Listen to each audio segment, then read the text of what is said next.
तो जी सीधा सीधा सा मुद्दा ये है कि रोहित शर्मा ने जिस तरह से कमबैक किया है फॉर्म में, जिस तरीके से अब अपना इम्पैक्ट प्लेयर के तौर पर जो उनको खिलाया जा रहा है, उस प्लेयर के तौर पर उन्होंने जो इम्पैक्ट अब गेम में दिखाना शुरू किया है, उस कारण से आप देख सकते हैं क्लियरली कि एमआई की जो परफॉर्मेंस है वो कितनी ज़्यादा कॉन्फिडेंट हो चुकी है।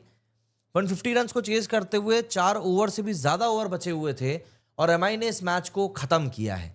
And all thanks to Rohit Sharma. जिस तरह की परफॉर्मेंस रोहित शर्मा ने दी है, एमआई एक बार फिर से एक डेंजरस टीम दिखाई पड़ रही है।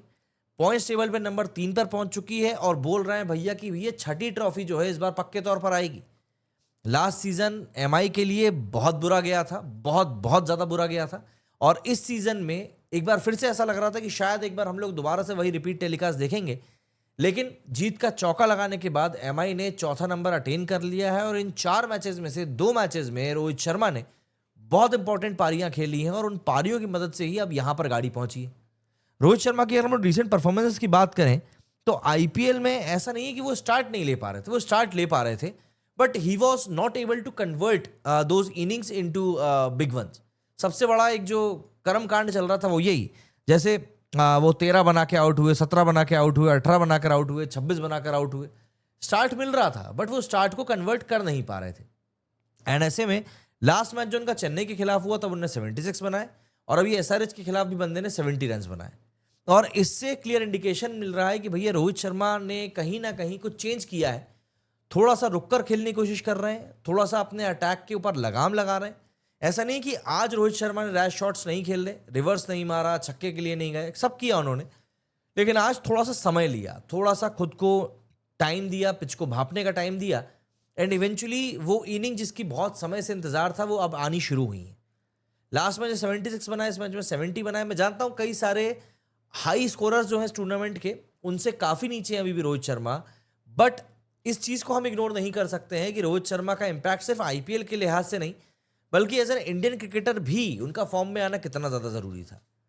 तो रोहित शर्मा ने यहाँ पर एक स्टैंडिंग अथॉरिटी के तौर पर दिखाया। अभी पिछले कुछ मैचेस से उनके सिर्फ डगआउट वाले वीडियोस वायरल हो रहे थे कि रोहित शर्मा ने किस तरीके से डगआउट में बैच कर ही पूरा का पूरा जो मैच था वो पलट दिया और इस तरह की बातें जो चल रही थी वो थी। लेकिन यहाँ पर अब फाइनली उन्होंने बताया है कि भैया हम मैच में बैटिंग भी कर सकते हैं और किस तरह की बैटिंग कर सकते हैं। एंड एमआई का जो ट्रस्ट है रोहित शर्मा के ऊपर एज ए इम्पैक्ट प्लेयर उनको सिर्फ खिलाया जा रहा है, बट स्टिल जो इम्पैक्ट है रोहित शर्मा का एमआई के लिए वो साफ तौर पर दिखाई दे रहा है कि ये बंदा किस लेवल की बैटिंग जाकर कर रहा है। रोहित शर्मा की पारी की अगर हम लोग बात करें तो रोहित शर्मा ने पारी में 3 बेहतरीन छक्के भी मारे। और देखिए रोहित शर्मा जब छक्के मारते हैं पुल शॉट में खास करके, तब एक बात क्लियर हो जाती है कि ये बंदा जो है फॉर्म में है। और आज तो भाई साहब क्या पुल शॉट, क्या रिवर्स शॉट, क्या स्ट्रेट ड्राइव, आप जो शॉट बोलो ये बंदा बिल्कुल खेल रहा था।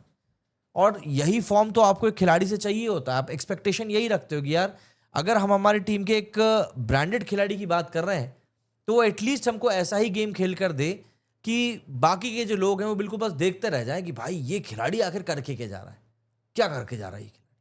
आज रोहित शर्मा ने वही काम किया है और इसीलिए रोहित शर्मा को लेकर ना इतनी पॉजिटिव बातें भी आपको सोशल मीडिया पर चलती हुई दिखाई देंगी।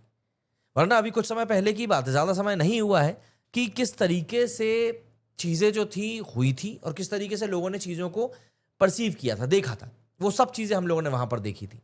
लेकिन अब फाइनली ऐसा लग रहा है कि रोहित शर्मा ने अपने स्टांस को थोड़ा सा चेंज किया है, चीज़ों में थोड़ा सा बदलाव लेकर आए हैं। एंड फाइनली जो स्कोर रोहित शर्मा से एक्सपेक्ट किया जाता है, एक ब्रॉडर सिनेरियो की जब भी हम लोग बात करते हैं कि यार रोहित शर्मा को कम से कम इतना स्कोर तो बनाना चाहिए, उस स्कोर की जब बात की जाती है तो वो स्कोर अब कहीं ना कहीं रोहित शर्मा बना रहे हैं और टीम को पूरी रिस्पॉन्सिबिलिटी के साथ में जीत की दहलीज तक लेकर जा रहे हैं। एक बड़े प्लेयर की निशानी होती है। देखिए विराट कोहली का स्ट्राइक रेट मुझे हमेशा क्यों बॉदर नहीं करता, क्योंकि जब भी ये 170 180 वाले मैचेस फंसते हैं ना, तो विराट कोहली उसमें जो एक चीज़ मेक श्योर करते हैं वो ये रहता है कि यार ये बंदा मैच खत्म करके जाता है। रोहित शर्मा ने लास्ट के 2 मैचेस में यही काम किया। मुझको नहीं पता कि रोहित शर्मा कब तक इस चीज़ को कंटिन्यू करेंगे, लेकिन फिलहाल तो दिखाई दे रहा है कि वो एक एफर्ट लगा रहे हैं, अपने विकेट के ऊपर प्राइस टैग लगा रहे हैं, रन्स का टैग लगा रहे हैं कि भैया इतने रन तो मैं बनाकर ही जाऊंगा। और जितना बड़ा स्टेटस रोहित शर्मा का है, उनका बनता भी है ये चीज़ करना। अगर रोहित शर्मा ये चीज़ नहीं करेंगे तो ऑब्वियस सी बात है भाई, लोग तो फिर बोलेंगे ही, पूछेंगे कि यार क्या कर रहे हो आप, ऐसे क्यों कर रहे हो। बहुत सारी चीज़ें होती हैं एक्चुअली में, और इन सब चीज़ों को लेकर जब हम समझने की बात करते हैं तब रोहित शर्मा जैसे खिलाड़ी को लेकर बहुत पॉजिटिव अप्रोच निकल कर सामने आता है, बहुत positive approach. And Rohit Sharma ने एक बार फिर से यही चीज़ प्रूव करी कि भैया क्यों उस बंदे को इतने हाई रिगार्ड्स दिए जाते हैं, क्यों उनको इतना बड़ा खिलाड़ी बताया जाता है। रितेश पत्रा ने लिखा है भैया सिर्फ प्लेयर्स पर ही क्यों फाइन बैन लगता है, इन अंपायर्स को भी बैन करो। देखो इस बारे में तो खैर काफ़ी समय से बातचीत चल रही है कि यार अंपायर्स भी तो ब्लंडर करते हैं तो उनको भी तो सज़ा मिलनी चाहिए, लेकिन जहाँ तक मुझे पता है कि अंपायर्स को भी पॉइंट्स मिलते हैं, क्योंकि खासकर कि अब जबकि ये DRS का सिस्टम आ गया है तब तो क्लियर तौर पर चीज़ें दिखी जाती हैं भाई, जिस अंपायर के ज़्यादा डिसीजन रिवर्स होंगे उसको उतना ही ज़्यादा फिर नेग्लेक्ट किया जाएगा। लेकिन हाँ, कुछ लिखित में रूल है कि नहीं है, ये एक बात ज़रूर फील होती है। पैट कमिंस की कैप्टेंसी खतरे में है क्या? SRH वार्नर की तरह सैक कर देगा क्या? देखिए ऐसा नहीं करना चाहिए। लास्ट टाइम जो था वो वैसे ही बाहर चले गए थे, सॉरी लास्ट टाइम पर वो लोग फाइनल खेल कर गए थे। तो देखिए ये चीज़ें होती हैं, लेकिन आप एक कप्तान को बार बार नहीं बदल सकते। आपको कप्तान के साथ टिकना पड़ेगा, लगे रहना पड़ेगा, और जब आप एक कप्तान के साथ में लगे रहेंगे तभी कहीं जाकर चीज़ें जो हैं सही तरीके से सामने निकल कर आ पाएंगी। MI का प्लेयर होता तो डगआउट से प्लेयर को बुला लेते, क्योंकि अंपायर ने लिया इसलिए मोटा भाई का अच्छा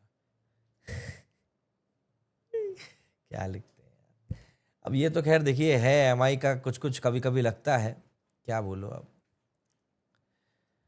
उधर ने लिखा है कि एक दिन तो उन परिवार के बारे में सोचो। अब देखो इसके बारे में ना क्या, अगर एक टीम इंडियन प्ले नहीं, इसके बारे में हम लोग ऑलरेडी कल भी बात कर चुके हैं। मैंने आज सुबह भी एक वीडियो में बात करी। आप इस बात को समझिए कि यहाँ पर हम लोग एक्चुअली में क्रिकेट की बात कर रहे हैं। इस बात को आप थोड़ा समझ कर देखिए तो आपको शायद समझ में आएगा। अंपायर्स की खराब रेटिंग हुई तो वो ICC के पैनल पे नहीं आ पाएंगे और इंटरनेशनल मैचेस में अंपायरिंग नहीं कर सकते, यही चीज़ मैं बोल रहा था। एग्जैक्ट चीज़ मुझे पता नहीं था, तो ठीक है। बहुत बहुत धन्यवाद रवि प्रकाश भाई साहब, काफ़ी देर से जुड़े हुए हैं महोदय हमारे साथ में, कि उन्होंने हमको सही चीज़ से बिल्कुल रूबरू कराया। अब ये जीशान को लेकर क्या बार बार कमेंट आ रहा भाई। जीशान के एक ओवर की 2 बॉल पर जब रोहित ने छक्का मारा था तो जीशान के हैंकी गिरा था, ऐसे में बॉल डेड होती है पर नहीं हुई बैड अंपायरिंग। अरे गजब यार, आजकल एक तो लोग इतने ज़्यादा लिटरेट हो चुके हैं ना इन चीज़ों को लेकर कि ऐसा लगता है कि जो अंपायरिंग कर रहा है उससे ज़्यादा नियम तो लोगों को पता है, जो लोग बैठकर वहाँ पर मैच देख रहे हैं। एक्चुअली में ये बात अब ऐसी फील होने लगी कि लोगों को ज़्यादा पता है। SRH गेम को स्लॉट्स में नहीं खेल रहे हैं। If they collapse very badly. This happens when you keep your over dependency on 2 or 3 players। ऐसे ही इनके साथ में भी है, ये अपने ऊपर के 3-4 बैट्समैन के ऊपर ज़्यादा डिपेंडेंट है। क्लासिन चल नहीं रहे थे वो तो इस मैच में चल गए, वरना ये लोग सिर्फ उन्हीं के ऊपर डिपेंडेंट थे और कुछ भी नहीं।